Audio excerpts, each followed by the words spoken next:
Welcome to Goodbye Gluten. Today we are at Ghostfish Brewery. Saying goodbye to gluten does not mean saying goodbye to great food and great taste. So please like this video, share it with friends, and subscribe to our channel. We are here at the Ghostfish Brewery. We're in Sodo, just a little south part of Seattle. We're only 1 mile away from Lumen Field, the home of the world's famous Seattle Seahawks. We're here with Brian, one of the co-founders of Ghostfish Brewery, and welcome and thank you for having us here. Glad you guys could join me today. Thank you. So, one of the things we really appreciate is this is an entirely gluten-free facility. What made you decide to do this? What was the impetus for starting this? Sure, yeah. It's a question that a lot of people have never heard the actual answer. Is that in the beginning we didn't have an intention to be a dedicated gluten-free facility. It was really a process. At that time, I was married, and my wife at that time had been diagnosed with celiac disease probably about 5 years prior to myself and another individual thinking about starting a brewery. And of course, many years of going out to eat and trying to find things that she could drink and eat. And I was also in the industry working for very large aluminum can manufacturer, and was selling printed aluminum cans to a lot of breweries, cideries, beverage companies around North America. And often my wife would go along with me, and it sort of became clear to me that a person diagnosed with celiac disease that was also a beer drinker, their options were very, very limited. Yeah, I know that personally. So it was like, I think around 2012 that I attended on a work function at the Great American Beer Festival for the can manufacturer I was working for. My wife went along and we tried all the gluten-free beers that medaled that year. And I came back, had a conversation with my business partner. Like I said, we were on a trajectory to be another brewery here in Seattle, brewing primarily with barley. And I pitched the idea to him that what if we did something that I had not seen before, and that was to pivot and shift our project to become a dedicated gluten-free brewery. Okay. And fortunately, he didn't take much arm twisting, because he had seen all the trials and tribulations that going out to eat with my wife, as well as him and his wife who were training for triathlons, and they just naturally cut gluten out of their diet. Oh, okay. And felt that they trained better, whether that was true or not, who knows. But so the idea and the concept wasn't foreign. It wasn't a arm twisting situation. And then from that point, we made some decisions that it needed to look and feel a certain way. Essentially, that was really the foundation of Ghostfish, and what's really kind of led us today to really focus on the beer and the quality of the beer. That way everyone can enjoy it, whether they're gluten-free or not. But people who are celiac or gluten intolerant and just living a gluten-free lifestyle can really feel safe here. They don't have to worry about is this gluten-free, is this not. Yeah. Everything here is, and everything's delicious and awesome. Yeah, I first heard about you when we went to that one conference years ago. Nourished Festival. Yeah, the Nourished way for back Life or when. something. And we saw you guys were handing out samples and stuff, and I was like, wait a minute, you're a 100% gluten-free restaurant. And I was like, I gotta find this out, and then I found that, you guys don't really use a lot of nuts in your product, so that was a big thing for me, because I don't want to have to inject myself with EpiPens all the time. And so it was like instantly like, I gotta look this person up, I gotta find these people. And the first time we came down here was pretty much on a day like this, nice and rainy in the sunny days of Seattle. Typical Seattle. Yeah.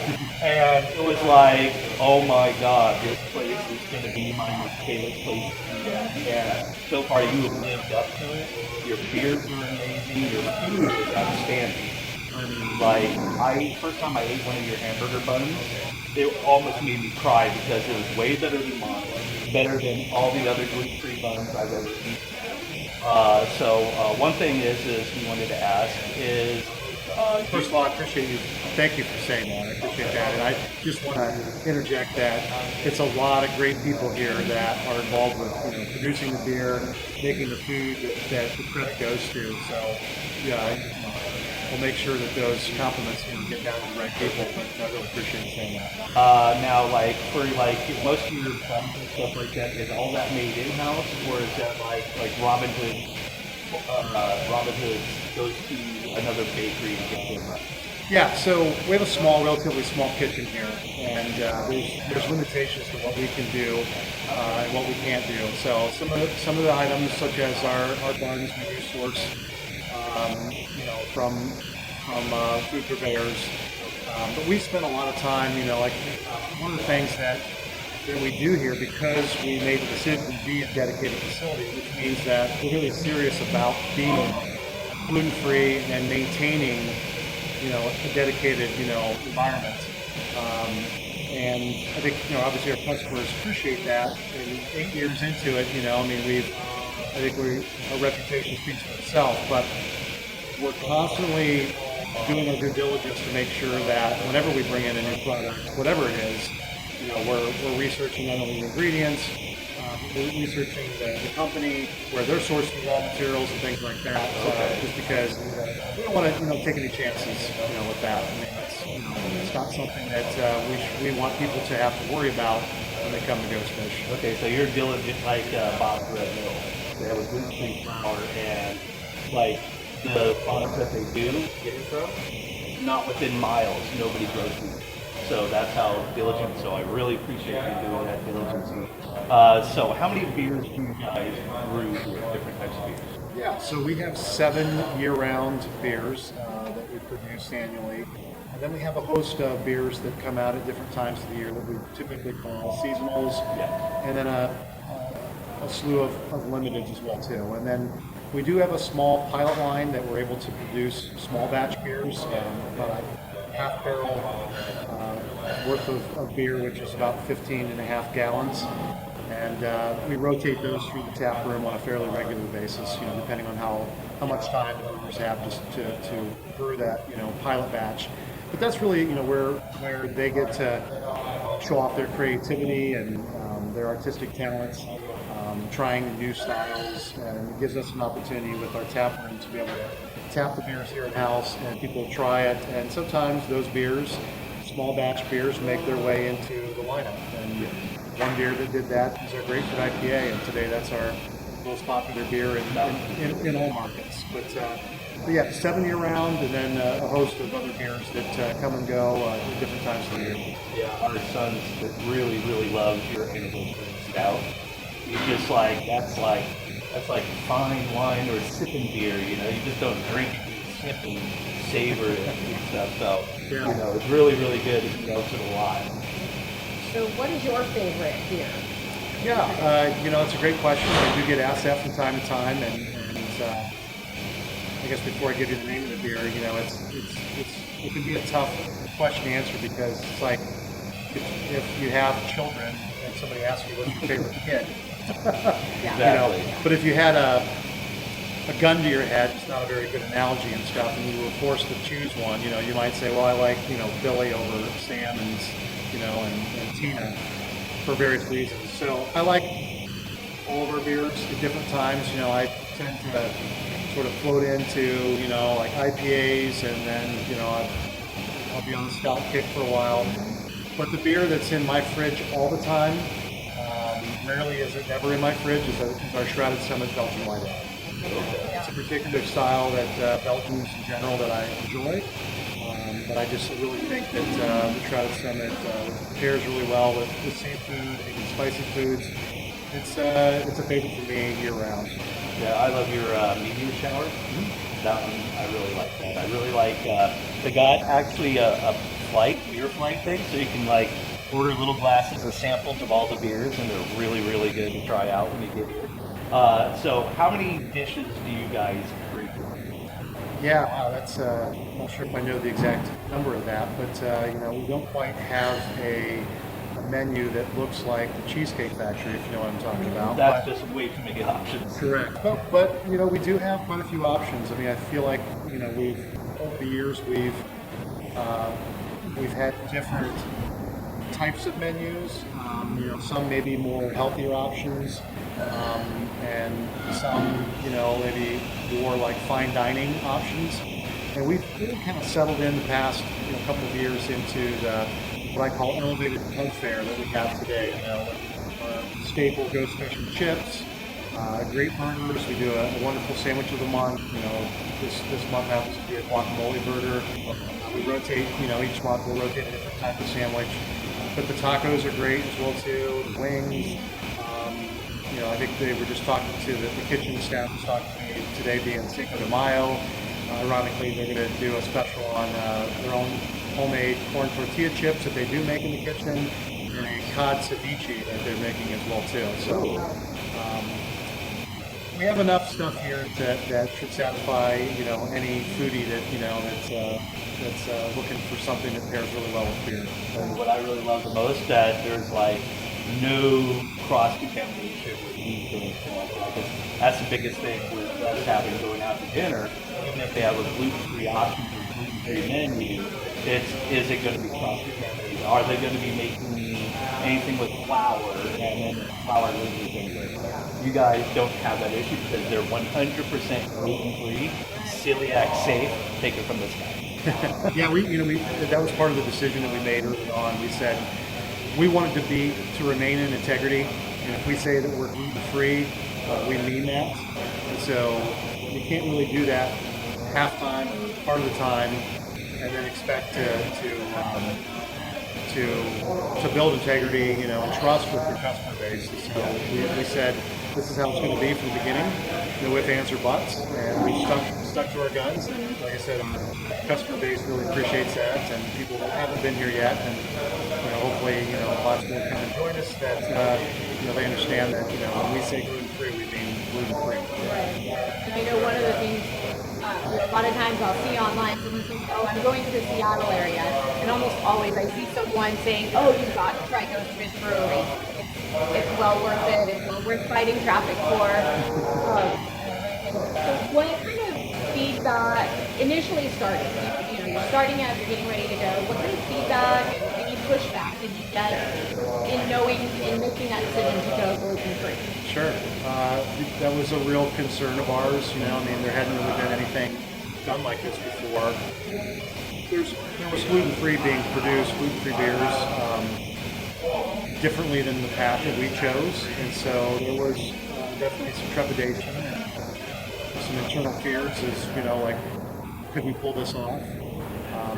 The other, that was the other factor that was really kind of driving that, consternation, within myself and the other original owners, was that, this, let's face it, the Pacific Northwest, I don't want to necessarily, just because I'm here in Seattle. Seattle has a great beer reputation around the world, but so does Portland. Right. And, I include others in the Northwest as well, too. So we knew that if we were going to do this, we needed to really,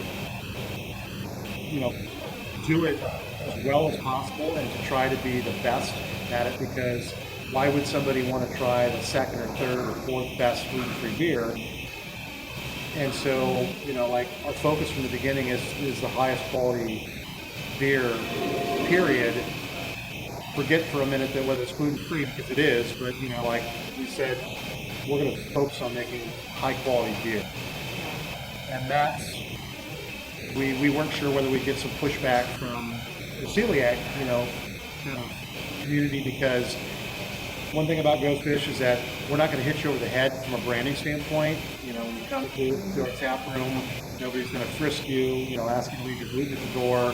You're not going to have some sort of, this is a weird, culture community that only is, the doors are open only to celiacs and gluten-free. I mean, most of the people that come to Ghostfish are not gluten-free. They're here because they like the vibe, they like the beer, they like the food. They're just in the area. Maybe they know somebody that's gluten-free. Maybe they're here, as part of a family, and one person is gluten-free. But whatever the reason is, we want everybody when they come to Ghostfish to have an amazing experience. and not feel like they had to compromise because the beer or the food's gluten-free. So we put all of our efforts into making the food the best that we can, the beer the best we can. The intent is that every single person, regardless of whether they have a gluten intolerance or not, can enjoy the beer and the food. And it is phenomenal. People, you have to come down here to Sodo to try the beer and food. I mean, I've had some friends of mine who came in here after we told them about it, and they're like, we thought it was like, weird food, and they're like, how can this be gluten-free? Because there's this stigma of gluten-free food being either horrible tasting, really gritty, or you bite into it, it makes your head explode because all the moisture goes into that one bite, and your food is completely the opposite. Let's face it. I mean, everybody that's listening, to this video, watching this video, listening, and I'm sure the two of you as well. We've all had bad gluten-free food. Yeah. Oh, yeah. Probably had bad gluten-free beer.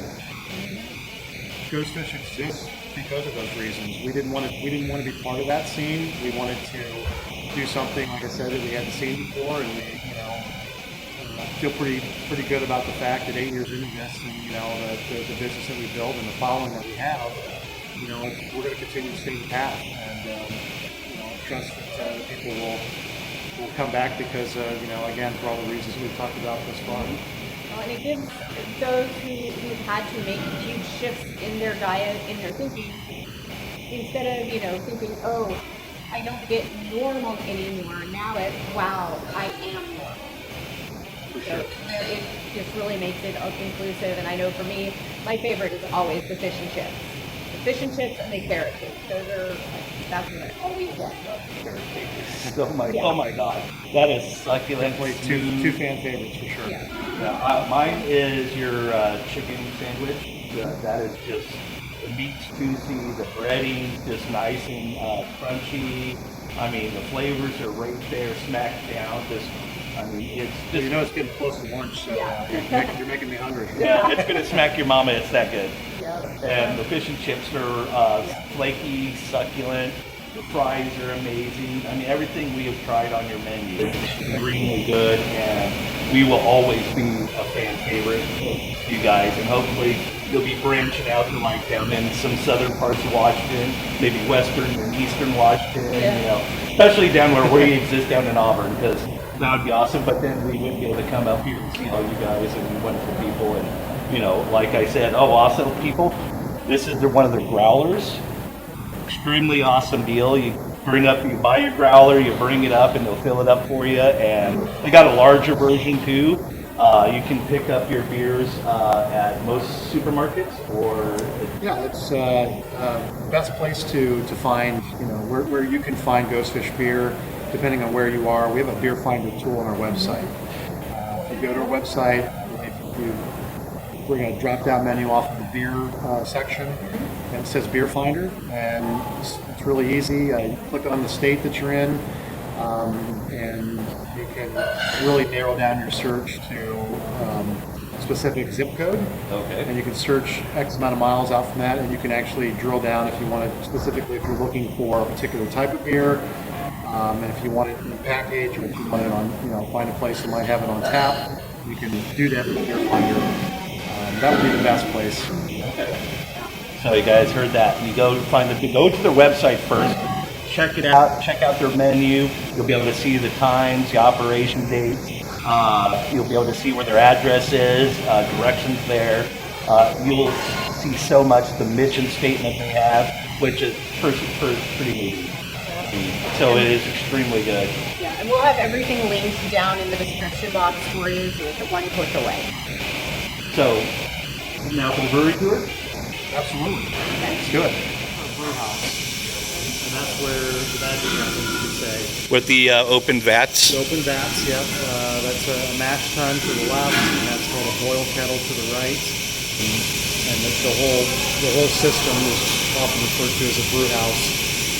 That's a 15-barrel system. There's 31 gallons in the barrel, so you're looking at 500 some gallons of liquid, when we brew that. The small tank, these three tanks right here, is sized appropriately to the size of the brew house. So one batch, 15 barrels, 500 plus gallons, fills exactly that smaller fermenter at the end here.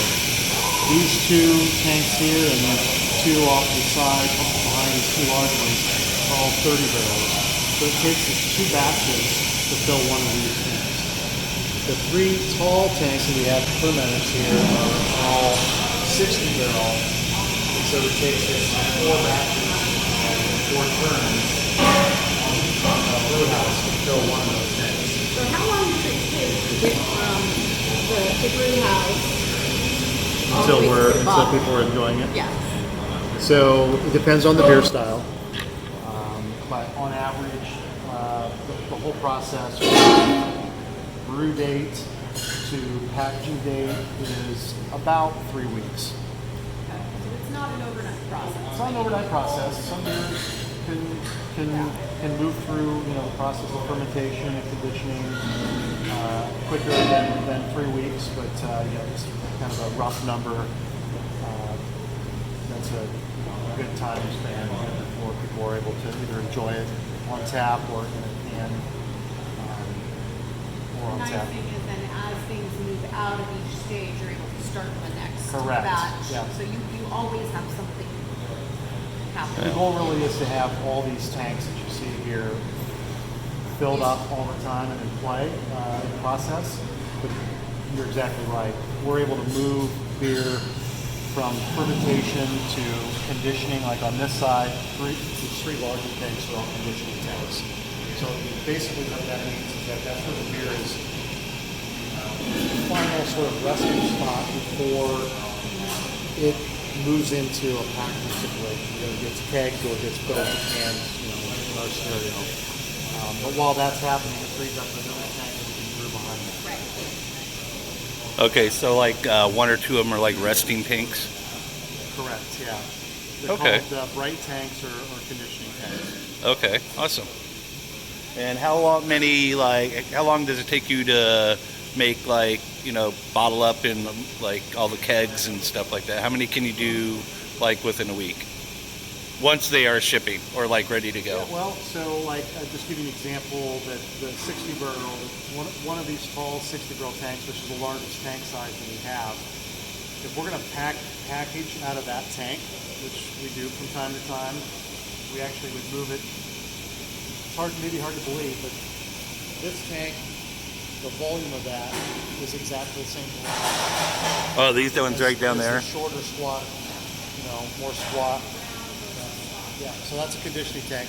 So 60 barrels of beer packaged from there will produce somewhere around 500 to 600 cases of canned beer, 24 cans per case, let's say 12 ounce cans. And then we might get 10 to 15 kegs that each hold about 7 3/4 gallons of that. And these are 60 barrels. You said these ones? Yes, these 2 right here, even though one's a little shorter, it's just the legs on the bottom. 60 barrel tanks, and then across from it is a 30 barrel bright tank or conditioning tank, and this one's actually a 20 barrel fermentation vessel. Those things are huge when you get up to them. Just like they look kind of small when you're like a distance away, and then you come up and it's like, wow, this thing is huge. This beer here, World Class Beverages, this is our local distributor, so all this will stay in Washington, particularly on the western half of Washington, but there's 5 canning line. And today, as you can see, we're packaging our summer seasonal, which is our annual Ghostfish Hibiscus Cranberry Ghost. It's a wonderful, refreshing, like summertime, even though it's not a very summer-like day out today. But Yeah. We're gearing up for basically better weather. And Eric and Jeff, part of our packaging team, essentially we're bringing beer that was brewed next door over the brewery, fermented, conditioned, and now we're bringing it from next door to our production facility over there into our packaging line. So that's your canner right there? So basically, this is the depalletizer is taking empty aluminum cans, and it's feeding those empty aluminum cans into the filler, which we're filling 6 cans at a time. Super cool machine that he's using. That's correct. 6 cans will go in after getting purged with CO2. We want to purge the oxygen out of the cans. And now they're heading into the seamer, which will get a lid put on top. Okay. And then that lid will be seamed to the can.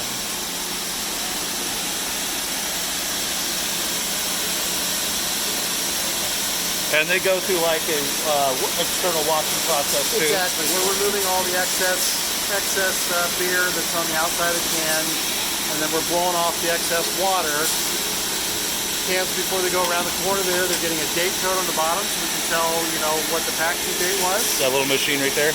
Over right on the corner, and then we are applying the labels on these as well too. So the labeler is applying a single label onto a single can,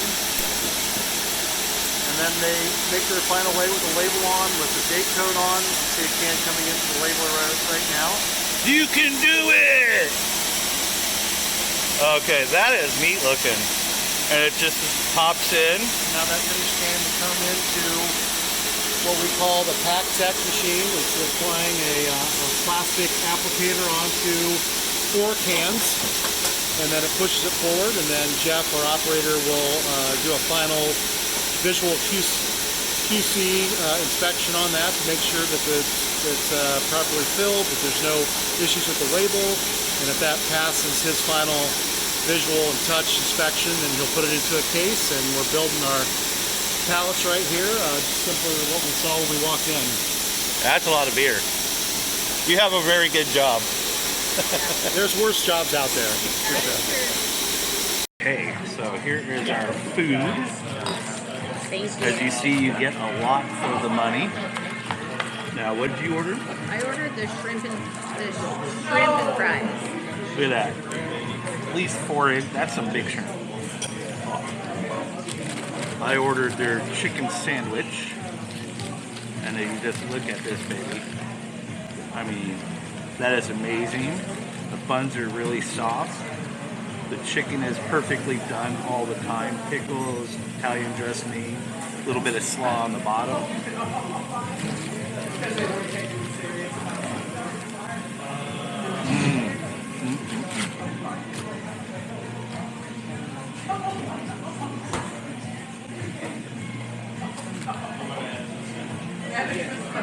Definitely, this is a place to try. So go ahead and